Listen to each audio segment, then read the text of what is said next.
Voltamos aqui pela TV Horizonte, a TV de Nossa Senhora da Piedade. E agora com dois convidados feras aí na educação, não é isso, Patrícia? Dois convidados maravilhosos, né? A Jaqueline Caixeta e o Paulo Souza também, que hoje vão falar com a gente, Cirantão, sobre essas tendências na educação, as transformações. Bom dia, gente. Bom dia. Tudo a bem, Jaqueline gente? já esteve, a Jaqueline Caixeta já esteve conosco aqui, falando aí também de educação, mas o que é isso aí? Metodologias. Metodologias ativas, né? Pois é, tá indo no mundo conectado, crianças, aqui, adolescentes, o tempo inteiro. E a escola? Como é que a escola faz? Como é que a escola dá conta desse mundo conectado? Tem que ter essas metodologias ativas. Então, nós temos que buscar, né? O conhecimento está muito fácil. Cliquei, está aqui na palma da minha mão o conhecimento. E agora eu, escola, como é que eu vou fazer isso? Ô, Jaqueline, seria o caso de uma escola, o que deve ser muito difícil, né? De uma diretora que já tem lá o seu organograma da escola funcionando com tantos professores, secretaria assim e tal, pá. De repente ela tem necessidade de ter informática na escola para poder se comunicar com os alunos e colocar aquilo que o aluno gostaria de saber, que não pode estar no quadro, mas vai estar no telefone. Isso. A direção de uma escola, qualquer escola, ela é pública, particular, ela tem que quebrar esse organograma, quebrar tudo isso, porque é uma quebra de paradigmas. E ela tem que começar a lidar com essa geração conectada, com tudo isso que está aí de uma maneira mais inteligente. Então, colocar dentro do espaço escola todas as oportunidades para que esse aparelho, que pode ser muito perigoso, que eu já falei sobre isso aqui anteriormente, mas que ele pode ser um grande aliado à educação, é um dever da escola. E a escola tem que saber fazer isso de maneira inteligente e rápida, porque ela está perdendo. Ô, Paulo, seria o caso de uma direção de uma escola colocar algumas perguntas para os alunos, como se fosse assim um concurso, onde os alunos iriam responder e ganhar alguma coisa, mas direcionado para o telefone, para o iPhone? Sim, hoje a gente chama isso de gamificação, ou do uso de aplicativos digitais na própria escola. Sei. A metodologia ativa, ela consegue unir uma coisa que a gente chama de ensino híbrido.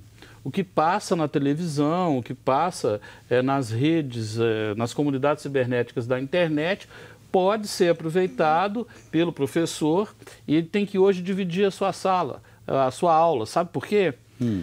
O aluno hoje, da geração que eu chamo de C, a geração do coletivo conectado, ele só presta atenção em você 18 minutos. Só 18 minutos? 18 minutos. A aula tem E você 50? tem que ser um professor muito interativo, porque eles hoje têm um fenômeno que a gente chama de atenção parcial contínua. Quer dizer, se nós tivermos uma professora como a Patrícia, que está sempre com o telefone à mão, então, quer dizer, uma professora que vai passar para os alunos tudo através do telefone, vai ficar mais fácil hoje para lecionar?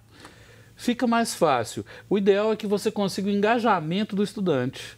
O estudante, ele quer participar hoje, ele não quer uma resposta pronta, até porque a informação que a escola oferece, ele consegue com 2 cliques, né? Clique também começa com C. Essa geração quer clicar, ela quer compartilhar, ela quer curtir e comentar. Se a aula não tiver isso, aquela disciplina que nós antes tínhamos nas escolas, ela caiu. Passa a ser chato. Ô, Jaqueline, Passa a ser chato. como fazer, agora eu vou fazer uma pergunta mais... Como fazer, por exemplo, porque hoje todo mundo usa o WhatsApp principalmente como diminuindo as palavras. Come as palavras. Come as palavras para comunicar-se, né? E como a gente vai fazer se o aluno tem que ler mais? Como é que vai fazer? Né? Como é que vai fazer conciliar o telefone com o livro? Um grande desafio, né? É um grande desafio, porque né? eles ficam teclando ali numa rapidez e aí eles criam siglas. Eu brinco que é um dialeto É né, verdade. da internet. Um dialeto. É um dialeto. Criou-se um dialeto. Você, VC, beleza, o que não BZ. é mais o que o U é. Isso, não. É só um então, quezinho. é um dialeto próprio dali daquela conexão naquele momento. E o desafio da escola é que ele leia, que ele busque, né? E que ele tanto leia, tenha esse conhecimento, esse acesso ao padrão culto de escrever e produza essa escrita, né? Então, ele tem que produzir uma escrita coerente, uma escrita no padrão da língua formal. Sei. E aí são vários desafios. Então, a gente tem as metodologias que a gente vai trabalhando com a criança, com o adolescente, o interesse pelo um livro, pegar um livro, um desafio hoje em dia, uma criança pegar um livro, porque se esse livro está na internet, eu leio no celular, meu filho de 14 anos fala comigo, estou lendo um livro aqui, mãe. Aí eu vou olhar, está lendo o livro no celular. Né? Dizer, é interessante, é o recurso que ele buscou. Mas, ou seja, é aquilo que é mais agradável, que é mais gostoso. Exatamente. Não? É uma geração conectada. É uma geração conectada e que eu tenho que fazer um link. Eu, pai, mãe, escola, nós precisamos linkar essa geração. Ô, Jaqueline, então, a Secretaria de Educação de Minas Gerais, que é a secretaria que dita as normas para a educação em Minas Gerais, né, Paulo? Essa secretaria já tem que ter, já tem que se virar nisso, porque a educação está mudando. Com certeza. Ainda tem muitas escolas que preferem deixar a margem ali como se não tivesse esse mundo digital. Aquelas escolas tradicionais, como é que está isso aí? As escolas já estão se adaptando também? A gente chama isso de mercado resíduo. Sempre vai ter alguém que é tradicional. É um resíduo do conservadorismo na educação. Mas a juventude, as infâncias, hoje elas estão querendo um discurso mais moderno. Nesse ponto, pais, né, Jaqueline, você que é da escola das famílias, pais têm que ponderar o uso, o tempo do uso, né, do telefone. Eles têm que ajudar também a analisar o contexto. Hoje a gente chega nas famílias, a primeira coisa que um jovem pergunta para as pessoas é... Senha do Wi-Fi. A senha do Wi-Fi. Tem Wi-Fi? Né? Qual é a senha do Wi-Fi? Você sabe no enterro, né? Antes a gente brincava, chega no né? morto lá e tudo, aí fala no velório. Aqui tem Wi-Fi? Pergunta para a viúva. Aí, respeito morto. Ah, como? É tudo respeito junto. morto, é tudo junto? Aí ele digita. Maravilhoso. Mas outro dia, numa palestra, né, um pai muito preocupado, né, eu fazendo a palestra, eu disse, mas meu filho, ele não sai do celular, ele o tempo inteiro, ele não estuda, o que eu devo fazer? Aí a primeira pergunta que eu fiz para ele, quem deu o celular para ele? Ele só tem 10 anos. Qual é a idade ideal para se presentear um celular? Qual é a idade? Eu acho que não tem, hoje em dia, a gente não fala muito em idade, a gente fala em responsabilidade. E essa responsabilidade é do adulto. E monitorar, a criança, né, de 1 ano, ela pode ter um tablet, ela pode interagir com os jogos, mas a responsabilidade sobre o uso desse aparelho tem que ser do adulto. O adulto não pode usar um tablet na mão de uma criança no restaurante para ela dar sossego, para ele bater um papo e tomar uma cerveja e comer. Ele não pode usar esse tablet como uma babá eletrônica para a criança dar sossego. E que é o que a gente vê hoje, né? O tempo então, todo. a responsabilidade, eu não falo mais em idade ideal, eu falo em responsabilidade do adulto. Se hoje os alunos já estão conectados via internet, com o iPod, com o iPad, etc., verdadeiramente, então, quer dizer, o telefone, você tem que saber direcioná-lo. Não é verdade? Exatamente. Né? Ele pode ser útil, sim, em vários momentos. Ele pode né? ser útil. E a preocupação dos pais, né, e nossa, na escola, é fazer isso. Gente, usar sim, mas como?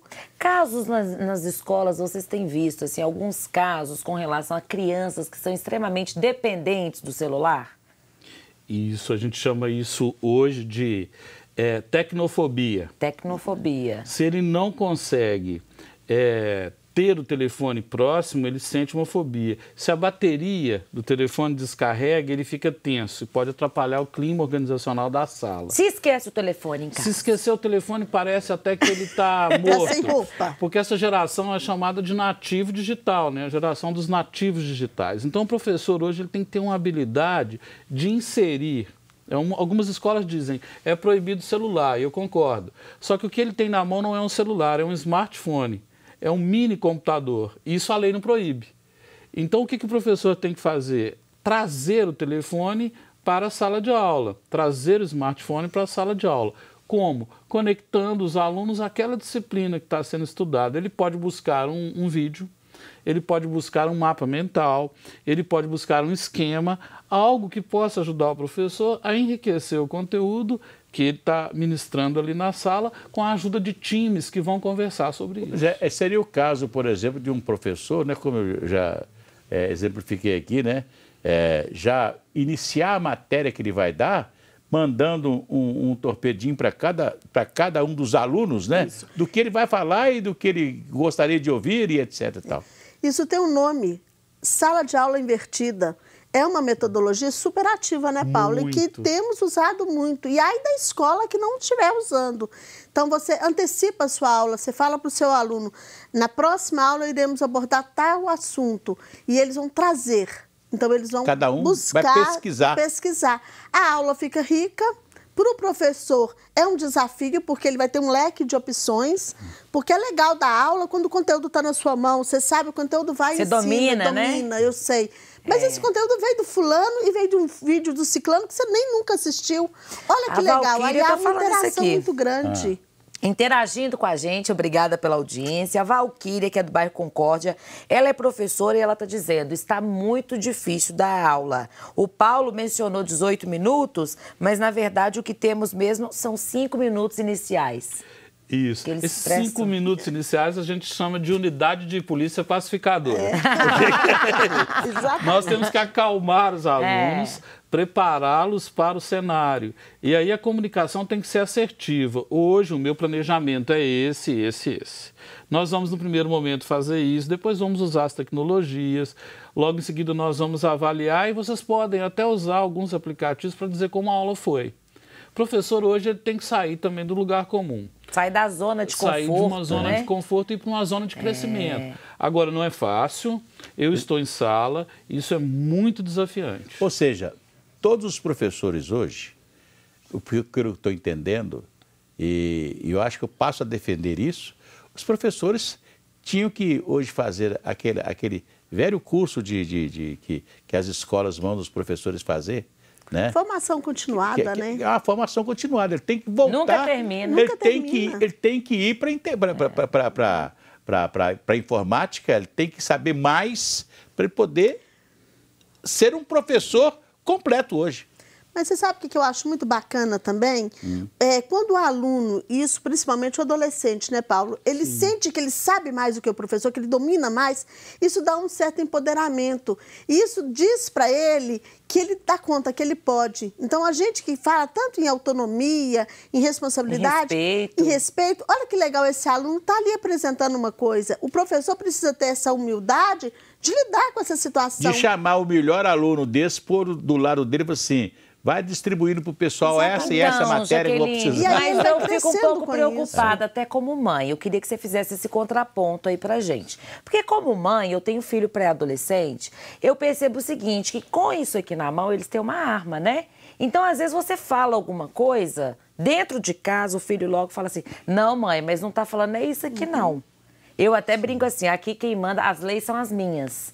Enquanto eu te sustentar, sou eu que, né, as minhas leis. Porque dependendo, a criança te desafia tanto, que se você der muito empoderamento para ele, ele vai te pôr para fora de casa. Eu quero saber isso na escola. Porque eu sou criada no tempo em que o professor era a autoridade máxima. E hoje eu acho que com as redes sociais, com o Google, a criança logo digita tudo e acha que sabe tudo. Não tem sido aí empoderado demais? É isso que eu quero saber. Nós estamos vivendo um momento de transição. Nós vivemos numa época em que o professor era o centro, era o professor-centrismo. Depois tinha o livrocentrismo, o livro era o centro. Hoje não tem centro. Hoje o professor tem que ser um articulador, um facilitador da convivência, ele tem que interagir com o conhecimento prévio que o aluno traz, com a tecnologia que ele tem, dizer agora não pode, né? Tem o iPod e tem o não pode. Não pode. Né? E parar um pouco, dar limite para ele. Gente, ai, que pena. O tempo acabou. Já? Adorei esse tema. Pois eu acho que isso foi muito bom, né? Os nossos telespectadores, principalmente pai e mãe, que nos assistiram hoje. Tá muito difícil criar filho, Sentir que tem que saber usar a informática para o bem, né? E o telefone, o iPhone do filho para o bem, o tablet por bem. Muito obrigado a vocês. Muito obrigado. Saúde, paz, alegria. E a segunda-feira a gente volta. Voltamos. Se Deus Gratidão quiser. e alegria. Um abraço pra abençoado vocês. final de semana.